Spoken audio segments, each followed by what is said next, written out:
This is the world's largest collection of the world's smallest versions of the world's largest things traveling roadside attraction and museum at its home base in Lucas, Kansas.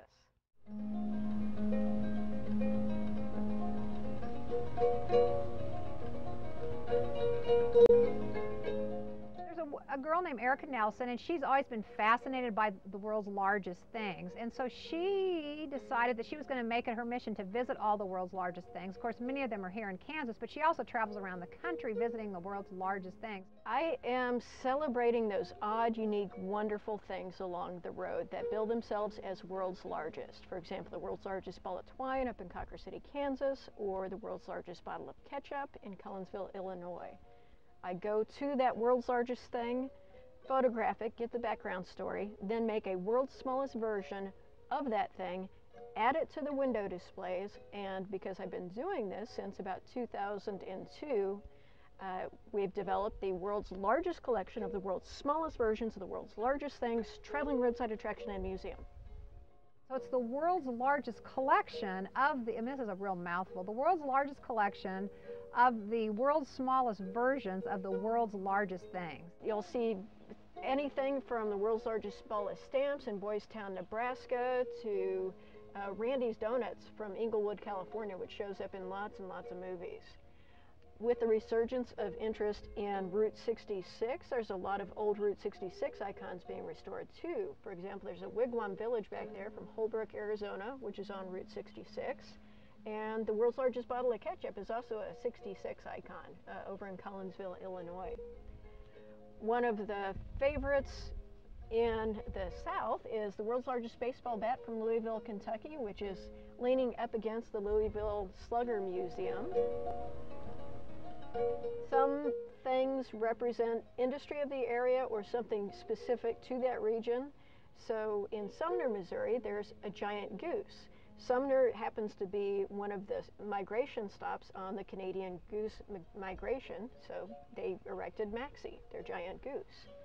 Audubon, Iowa happens to be a big beef producing area, so they erected a giant bull in celebration of their beef industry, and that was built by the Junior Chamber of Commerce, made out of recycled materials. They used a lot of old windmill as the ironwork for the body itself, and then stucco the outside and have painted that up into a wonderful attraction. And East Coast wise, or going over towards the east, in Logan, Ohio, there's the world's largest washboard, and that's actually home of the very last washboard manufacturer in the United States. So they put up a giant washboard at the outside of their factory to not just celebrate washboards, but also advertise their own industry. So those are some of the world's largest things throughout the whole United States.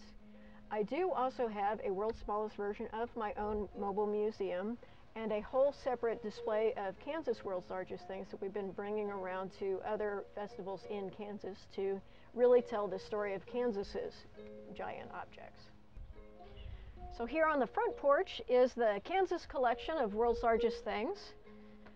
We've created this mobile display so that while we're building a new mobile museum, we can still have part of our collection out there and traveling. So we developed this display for the recent Kansas Sampler Festival up in Concordia, and now it lives on the front porch in between appearances. So this really focuses on world's largest things that you would find in Kansas, like the world's largest ball of twine, or a really recent spotting of this giant cap gun that's in the west bottoms of the Kansas City, Kansas area. Or there's some Topeka icons. There's a world's largest Russian decorated egg that was created for the Mulvane Art Center whenever they were doing the traveling exhibit Treasures of the Czars. There's also the WREN wren that's now in Topeka. Most people are familiar with Big Brutus from West Mineral, Kansas. It used to be the world's second largest electric shovel, but its big sister, Big Bertha, was dismantled for scrap metal, so now Big Brutus is the world's largest. There are images from the world's largest hand-dug well, including some of the debris that was left over after the tornado that took out Greensburg. And I don't have a replica of that one done yet, but the well itself is in good shape. The gift shop was destroyed, but they promised to rebuild. And over here we have the world's largest Van Gogh painting from Goodland, Kansas, and the world's smallest version Up in Longford, Kansas, Ray O. Smith is another one of those eccentric artists who raises buffalo, and then he decided he needed a giant buffalo on his hilltop. And it was another one of those dares of, he was talking to some of his farmer buddies, and he brought him up to a hill, and he said, "Can you imagine a giant buffalo? I think I'm going to build a giant buffalo, but it's going to take a lot of money." So the other farmer took $5 out of his pocket and says, "Here, there's your start." So he had to do it. And the world's smallest version of that concrete buffalo. He calls it a concretolo, so I do use that as a word, as yet another way of telling a great story. Here in Lucas is our big travel plate. There's one of the small versions, but that one is going to be replaced by the replacement good version. And of course, world's smallest version, the world's largest tank traveling roadside attraction and museum replica. The world's largest tires are built at the Goodyear plant in Topeka. We've got the giant prairie dogs in Oakley, Kansas. There's a giant cow hairball, which is a real world's largest thing. Cows lick themselves just like cats do, and hair collects in their stomachs. So the world's largest hairball was taken out of the second stomach of a cow in a slaughterhouse. It's about the size of a basketball, which is really disgusting, and it lives in Garden City, Kansas. Lawrence, Kansas has one teepee left from an environment there. There's also a giant hatchet in Topeka. There's the world's largest grain elevator in Hutchinson, Kansas. There's a giant Coors can in Wichita, and the Liberal Public Library is in the shape of a giant book. So I don't have replicas of those done yet, but they will be done by next year. We traveled with this for about 5 years, and it is now retired, so we can build a new mobile museum. But whenever I was using this full time, there's a map of what's large where on the ceiling that has a circle for all of the world's largest things throughout the U.S. The hollow spots are the ones that I haven't yet gotten to see, but once I've seen it and photographed it, I fill in the dot. Then when I have the replica done, I add a yellow dot so that eventually that whole map would be filled in with black and yellow as opposed to hollow spots.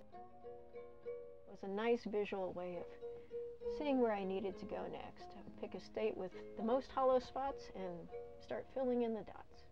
There are so many reasons for building a world's largest thing, and there's a story behind each one. And they usually reflect the community that built it or the individual that built it in an odd, unique, wonderful way. So our goal is to collect these stories and tell these stories too, to give a bigger picture about rural America, eccentric artists, and it's been a fun, involved way of telling that very American story to a wide audience, because everybody knows what a sideshow is, everybody knows what a circus is, so that makes our presentation of it accessible to a wide number of people. And while she's in Lucas, Kansas, you can also catch her all over the country. I mean, she travels around this little museum everywhere, but she's often in Lucas, right next to the Garden of Eden.